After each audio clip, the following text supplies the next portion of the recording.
a última ceia. Quando você olha para esse momento da última ceia, pelo menos duas coisas a gente precisa pontuar aqui. Pode passar, por favor. A primeira coisa, vou ler com vocês porque eu acho importante. E no primeiro dia dos pães ázimos, quando sacrificavam a Páscoa, disseram-lhe os discípulos. Você vai perceber que os evangelistas, eles vão ocultar acerca de um dia antes da quinta-feira. A quarta-feira, ela está de forma oculta. Jesus está em Betânia e ninguém sabe de fato o que ele fazia ali. Os evangelistas não vão relatar, não vão tornar isso público a nós. Muitos estão inclinados a acreditar que foi um momento de comunhão, de consagração, de preparação para o que estava para acontecer. Foi um momento onde Jesus estava se preparando para justamente esse momento da traição. A segunda coisa que a gente vai perceber é que não pode deixar lá. A primeira coisa é isso. No primeiro dia dos pães ázimos, ou seja, eu estou falando da quinta-feira de manhã. E na quinta-feira de manhã, quando Jesus está reunindo com seus discípulos, você percebe que eles ainda não sabiam aonde queres que vamos fazer os preparativos para comer a Páscoa. Na quinta-feira à tarde, tudo deveria já estar pronto, tudo já deveria estar preparado.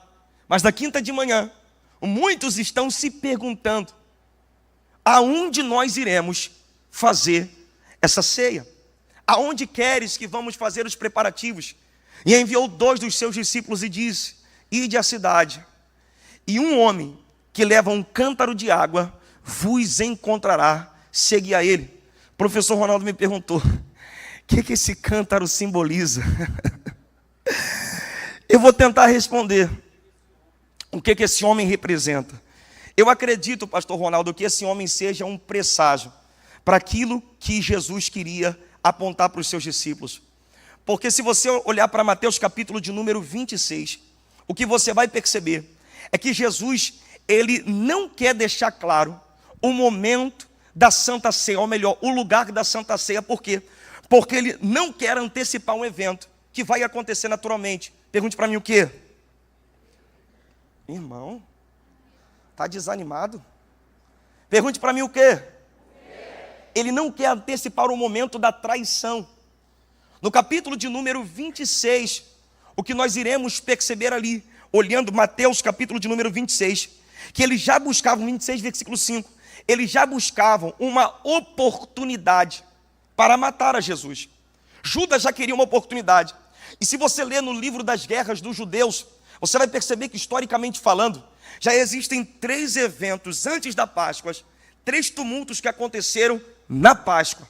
Ou seja, os sacerdotes, os fariseus, eles não queriam tornar esse momento público.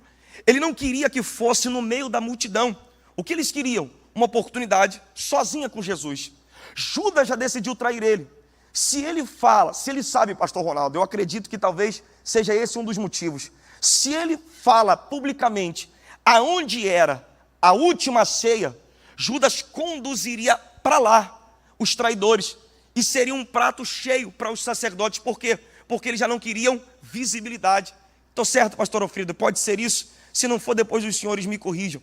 Ele não queria, ele já queria esse ambiente que não trouxesse visibilidade. E ali seria um momento oportuno, porque eles estão no cenáculo. E você vai achar várias palavras, tanto no grego quanto no hebraico, acerca de cenáculo. É uma palavra que se difere ali em Atos capítulo de número 17, se não me falha a memória, quando Paulo está pregando, e a Bíblia diz que Eutico cai, eles estão no cenáculo ali, aquela palavra ali é hiperon, que significa lugar alto. Essa palavra aqui no grego é diferente, mas traz a mesma ideia, fala de um terraço, de um lugar alto.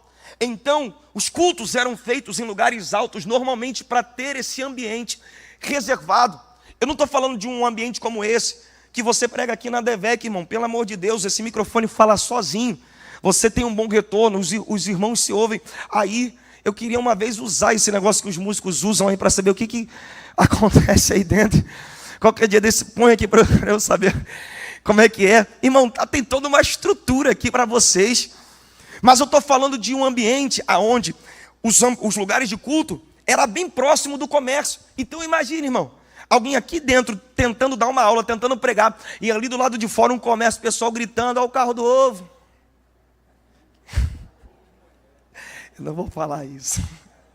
Eu não tenho essa costa larga. Falando isso, gritando, imagina, Bruno. Já pensou que prova? O pessoal falando, fazendo comércio, e o pessoal falando: não, Jesus salva, Jesus cura, batiza, e o povo lá fora gritando. Então os cultos eram feitos, pastor Ezequiel, em lugares altos, e por conta disso, tornava o lugar mais agradável. Você vê também no caso ali do cenáculo, que você vai perceber que a Bíblia diz que há muitas lâmpadas acesas. Então o lugar não era um lugar agradável, climatizado como esse. Janelas eram muito altas para que o ar circulasse melhor e tornasse o ambiente mais agradável. Então você percebe que esse lugar é um lugar reservado para quê? Porque era a última ceia, era o último momento. Irmãos, é desafiador demais, mas não romantiza isso agora não, pensa comigo. Imagina você saber a hora da sua morte. O que você diria para as pessoas que você mais ama antes de morrer? Se você tivesse a oportunidade de saber o momento em que você vai morrer, se você tivesse a oportunidade de dizer pela última vez para as pessoas que você ama, que você as ama, se você tivesse a oportunidade pela última vez de ter um momento a sós com elas, esse momento é um momento muito especial, irmãos. É um momento ímpar, e ele não pode ser interrompido. Então você percebe que há um mistério acerca desse lugar. Então Pedro está perguntando: vem cá, hoje é o dia da Páscoa, é quinta-feira de manhã, é o dia dos pães asmos, vem cá. Você sabe que a gente tem que cear, né? Isso é importante. Onde é que vai ser esse lugar? Aí Jesus disse: quando você chegar na cidade, você vai ver um homem com um cântaro. Você não precisa entender muita coisa não, só segue ele. Na obra de Deus nem tudo você vai entender, você precisa obedecer. Existem coisas que fogem do nosso campo de concentração. Deus te coloca dentro de um ambiente que está maior do que o teu nível de entendimento. Fala para mim, para o escudeiro, que viu Jonatas pegando uma flecha, ó. Viu ele pegando outra flecha, ó. Outra flecha lançando. Aí vai ele, corre atrás da flecha. Pega a flecha, traz ela. E o que eu faço com isso? Está liberado. Ué, era só para eu catar a flecha? Só. Vai o cara para casa atribulado, o príncipe ficou maluco. Me mandou catar a flecha à toa. Só que já havia algo em andamento maior do que a compreensão do que aquele escudeiro podia alcançar. Já era um combinado entre Davi e Jonatas: se essa flecha estiver além, vai embora, porque meu pai quer te matar. Se essa flecha estiver antes, volta, porque a barra está limpa. Para quem está vivendo, não faz sentido. Mas para quem está por dentro do projeto, já está tudo resolvido. Só faz o que eu te mandei. O problema é que você está querendo entender muita coisa. Eu não posso deixar o meu lado evangelista de lado. Você está querendo entender muita coisa. Por que me mandaram para essa igreja? Por que me pediram para esse departamento? Por que me colocaram para dar aula? Você está querendo entender muita coisa, quando na verdade você precisa entender que Ele já sabe o que Ele vai fazer. Eu gosto de uma frase, Bruno, de Albert Einstein, que diz: Deus não joga dados com a humanidade.